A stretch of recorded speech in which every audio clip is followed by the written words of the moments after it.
오늘 베드로전서 4장 말씀 속에 총체적인 주제는 하나님의 은혜를 맡은 선한 청지기들이다 라고 하는 아주 모토와 같은 주제를 우리에게 주고 있습니다.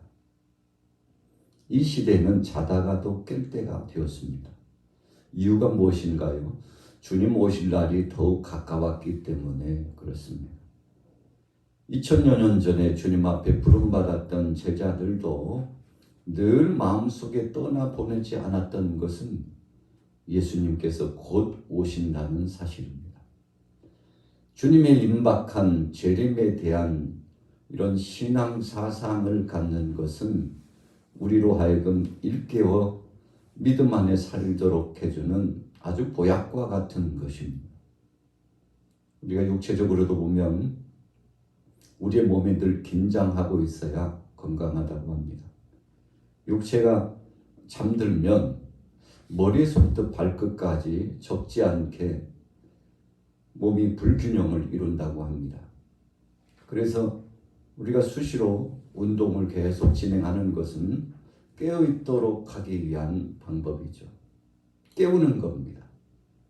우리가 깊은 수면을 취하고 난 다음에 일어나서 활동적으로 생활을 하려고 하면 몸이 밸런스가 맞지 않습니다.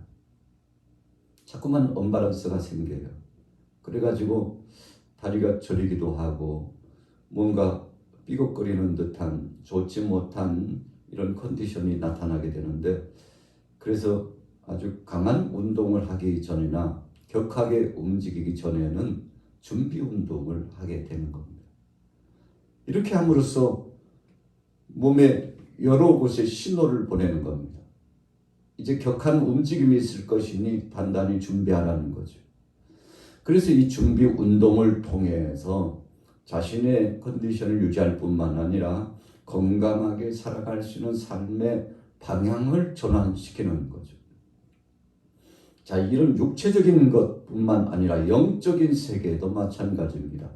우리를 늘 깨울 수 있는 그런 시간차가 필요하게 되는데, 오늘 본문 말씀에 보니까 우리가 주님 앞에 부름받았다는 사실을 알고 깨닫는 것이 얼마나 중요한 것인가를 말씀하고 있죠.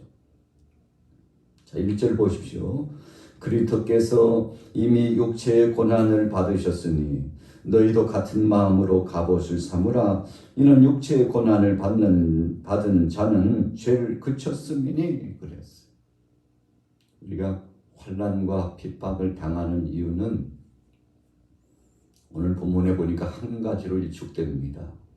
그 이유는 빛의 자녀로 결정하고 삶이 전환적으로 바뀌었기 때문에 그렇습니다.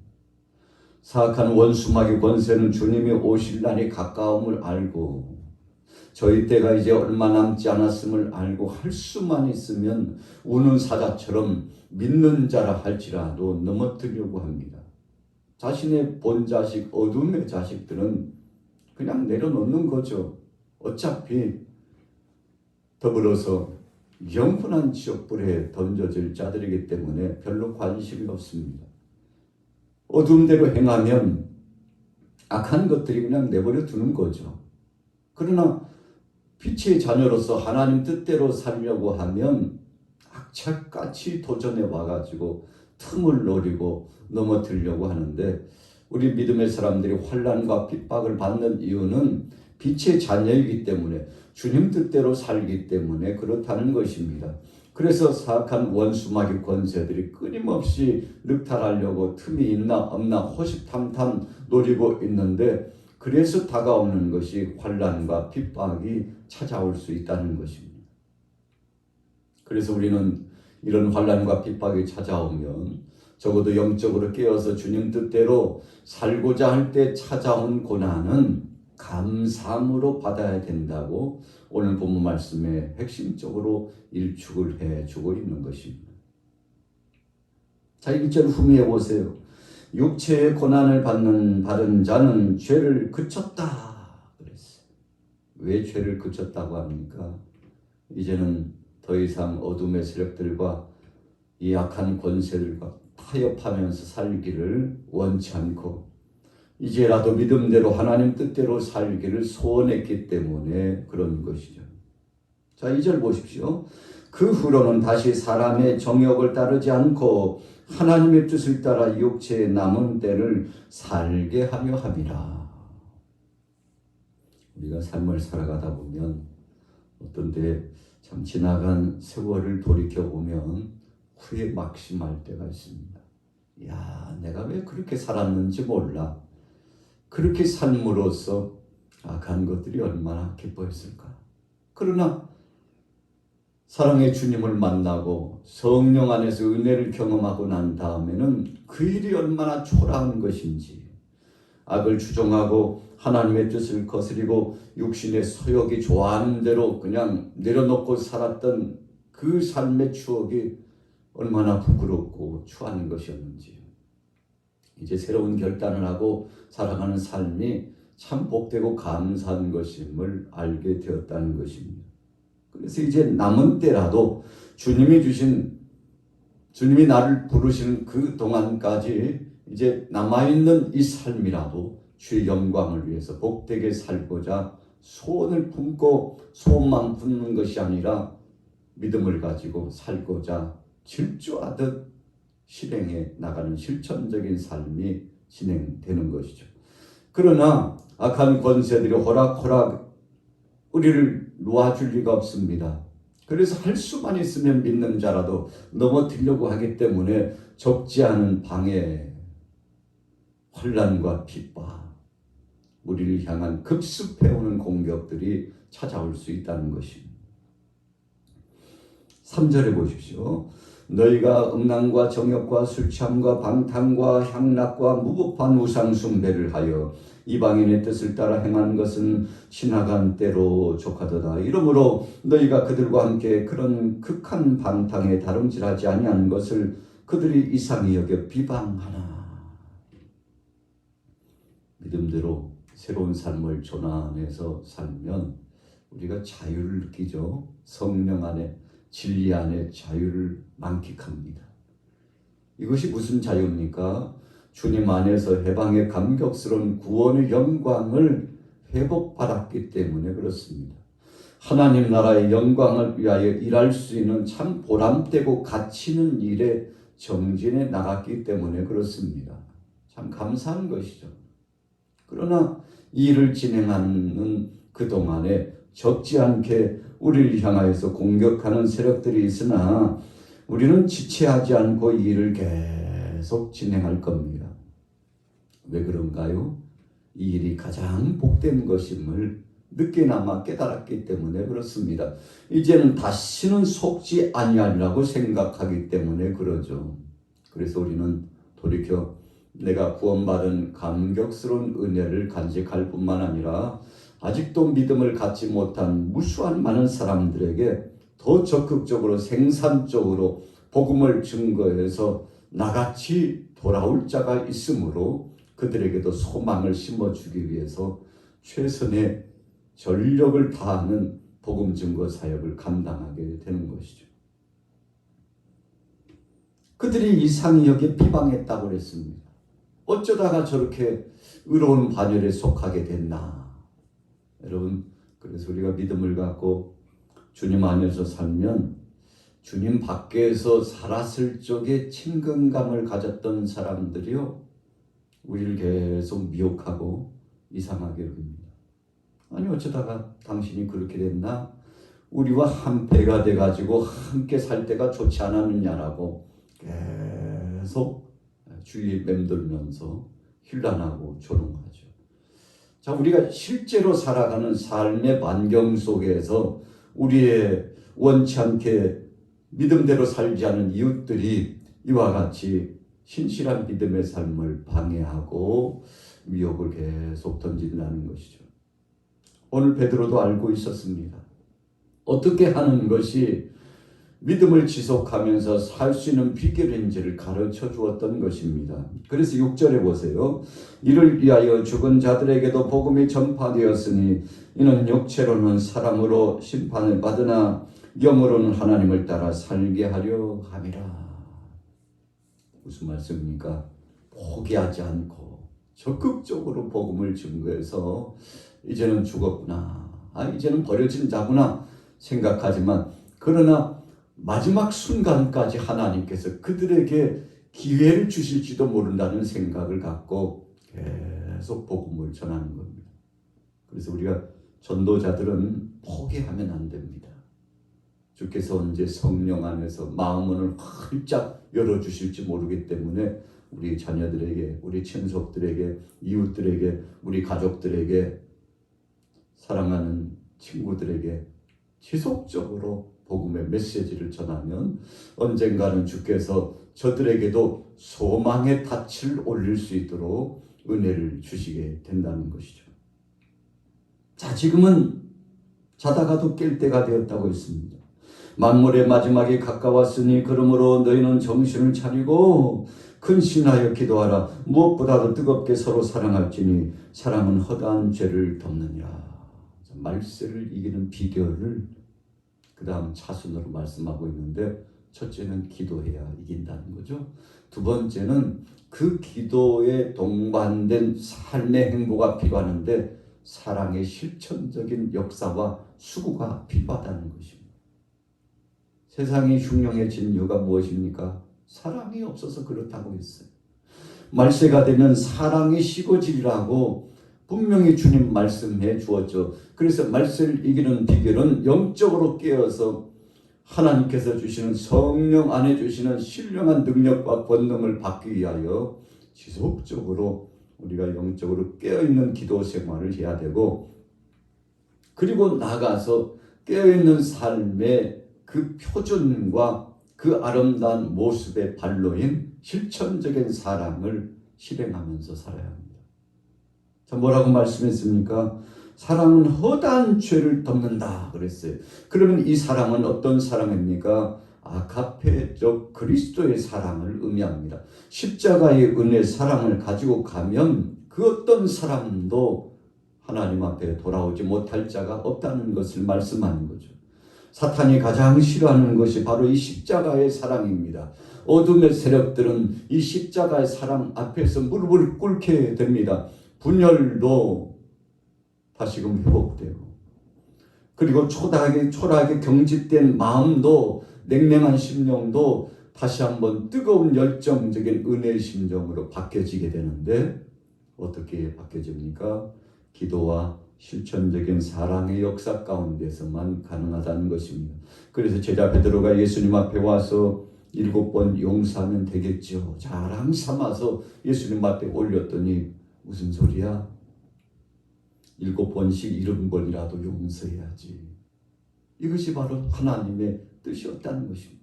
주님의 사랑에 열매 맺는 삶의 행보였다는 것입니다. 그래서 9절에 이렇게 말씀했죠. 서로 대접하기를 원망 없이 하고 각각 은사를 받은 대로 하나님의 여러 가지 은혜를 맡은 선한 청지기 같이 서로 봉사라. 서로 대접하되 원망하지 말고 하라는 거죠. 선을 행하고 나서 돌아보지 말고 하나님 앞에 맡기고 나가면 언젠가 열매가 있다는 것인데, 선한 청지기 같이 서로 봉사라. 청지기라는 것은 심부름꾼이죠. 주인 앞에서 종으로서 사역을 감당하는 자입니다. 자기가 소유가 아니에요. 주인의 것입니다. 그럼에도 불구하고 악한 청지기는요, 내 것 아닌데 뭐 나하고 무슨 상관이 있나? 이러죠. 그러나 선한 청지기는 내 것이 아니고 주인의 것이라도 주인이 내 삶을 주관하는 주가 되심으로 그분의 영광을 위하여 마땅히 나는 행하는 것을 할 뿐이라고 이렇게 생각하면서 격 없이 충성을 다하여서 주인을 섬기고 헌신하는 자가 되었다는 것이죠. 그래서 우리가 주님 앞에서 일을 진행할 때, 헌신하고 봉사할 때 나는 청직이라는 생각으로 주인을 즐겁게 하기 위해서 한다는 믿음을 가지고, 그런 마음씨를 가지고 행하면 주께서 영광을 받으신다는 것입니다. 자, 그렇다면 선한 청지기는 어떻게 사역을 진행합니까? 11절에 답을 주고 있어요. 우리 같이 한번 읽어볼까요? 11절 말씀 시작. 만일 누가 말하려면 하나님의 말씀을 하는 것 같이 하고 누가 봉사하려면 하나님이 공급하시는 힘으로 하는 것 같이 하라. 이는 범사에 예수 그리스도로 말미암아 하나님이 영광을 받으시게 하려 함이니 그에게 영광과 권능이 세세에 무궁하도록 있느니라. 아멘. 자, 이게 무슨 말씀입니까?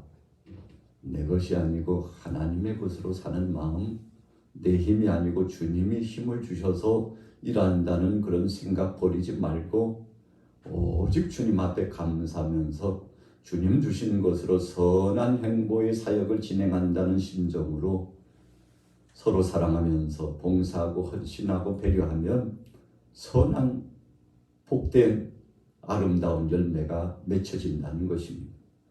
우리가 종종 시험에 빠지는 이유가 내 것이라고 생각하기 때문에 그렇습니다. 그래서 구제를 하고 봉사를 하고도 씁쓸함이 우리 속에 찾아올 때가 있습니다. 시험의 무대가 도전적으로 올 때가 있습니다. 이유가 무엇입니까? 시간도 내 것이고 물질도 내 것이고 내 삶도 내 것이고 내가 일하는 것도 어떤 가치 기준에 따라서 내게 속한 내 목적의 열매를 따기 위한 것이라고 생각했기 때문에 그렇습니다. 그래서 불시험 같은 것이 찾아오죠. 그러나 주님이 주신 것으로 주님이 영광 받으실 것으로 주님이 여기에서 감찰해 보시는 것을 알고 믿음으로 행하면 시작에서부터 과정을 지나서 마지막 결론의 순간까지도 주의 영광을 위하여 기쁨으로 감당하게 된다는 것입니다. 그래서 악한 것이 와서 도전에 와도 시험에 빠지지 않습니다. 미혹에 넘어지지 않습니다. 모든 것이 주께로부터 왔고 내 삶 자체가 주님의 것이며 주의 영광을 위하여 살다 간다고 생각하는 것이니 얼마나 아름답고 복된 행보의 사역이 진행될까요? 자, 결론의 말씀입니다. 12절부터 19절까지의 말씀은 그리스도인이 받을 고난이 분명히 있다는 사실입니다. 그래서 우리가 선을 행하다가 낙심하지 않는 것은 불시험 같은 것이 찾아와도 그 시험 이후에는 반드시 주님이 갚아주시는 상이 있다는 사실을 기억하기 때문이죠. 그래서 우리는 이 땅에서 상 받는 거, 이 땅에서 어떤 대가나 보상을 위해서 일하지 않습니까? 주님 영광을 위하여 장차 주님 앞에 가서 주님이 나를 위하여 우리를 위하여 예배해 주신 그 면류관을 바라보면서 주님 앞에 칭찬받기 위해서 우리가 삶의 행보를 진행하는데 그렇게 살다가 어떤 고난이 다가와도 13절에 보십시오. 너희가 그리스도의 고난에 참여하는 것을 즐거워하라. 주님이 주신 사역 감당하다가 어려움 당하면 오히려 기뻐하고 즐거워하라고요. 주님 앞에서 큰 상이 있기 때문이라고 말씀하고 있죠. 16절에 보세요. 만일 그리스도인으로 고난을 받으면 부끄러워하지 말고 도리어 그의 이름으로 하나님 앞에 영광을 돌리라. 여러분, 이렇게 사니 사탄이 한 길로 왔다가 7길로 또 나갈 수밖에요. 야, 이래도 감사, 저래도 감사, 하나님 앞에 영광을 돌리며 사니 당해낼 시간이 없다고 생각하고 하나님의 그 영광스러운 역사가 실행되도록 그냥 버려두고 혼비백산하여 악한 것이 그 자리를 떠나게 된다는 거죠. 그래서 감사밖에는 없습니다. 하나님 영광밖에는 없습니다. 19절에 보세요. 그러므로 하나님의 뜻대로 고난을 받는 자들은 또한 선을 행하는 가운데 그 영혼을 미쁘신 창조주께 의탁할지어다. 예수님께서 십자가상에서 아버지여 내 영혼을 받으시옵소서. 다 이루었도다. 아버지여 저들의 죄를 용서하여 주옵소서. 이렇게 주님은 용서의 기도를 하시고 마지막에 모든 것을 마무리 지으시고 마침내 33년 동안의 귀한 행보를 마침표를 찍으셨는데 자, 오늘 19절에도 그 영혼을 미쁘신 창조주께 의탁하라. 분명히 말씀했는데 우리의 모든 것을 주님 앞에 맡기면 든든합니다. 그분이 다 해주시지 않습니까? 이 마지막 시대를 이길 비결은 십자가 그늘 아래 쉬는 겁니다. 십자가의 사랑을 가지고 가는 것입니다. 주님이 내게 주신 그 사랑과 은혜를 가지고서 봉사하고 헌신하는 것입니다. 복음을 증거하는 것입니다. 이렇게 하면 주께서 기뻐하실 뿐만 아니라 성령께서 강력한 능력과 권능으로 함께 하셔서 우리를 도와주시게 될 텐데 정말 힘있게 귀한 사역을 감당하게 될 줄로 믿습니다. 오늘 하루를 살아가면서도 선한 청직이 된 우리가 마땅히 주님 앞에서나 사람들 앞에서 그렇게 고백하죠. 당연히 할 일을 했을 뿐입니다. 주님 당연히 한 것을 할 뿐입니다. 주님 홀로 영광 받으시옵소서. 이런 마음을 가지고 오늘도 기쁨으로 믿음 안에서 승리하게 되시기를 예수님의 이름으로 축원합니다.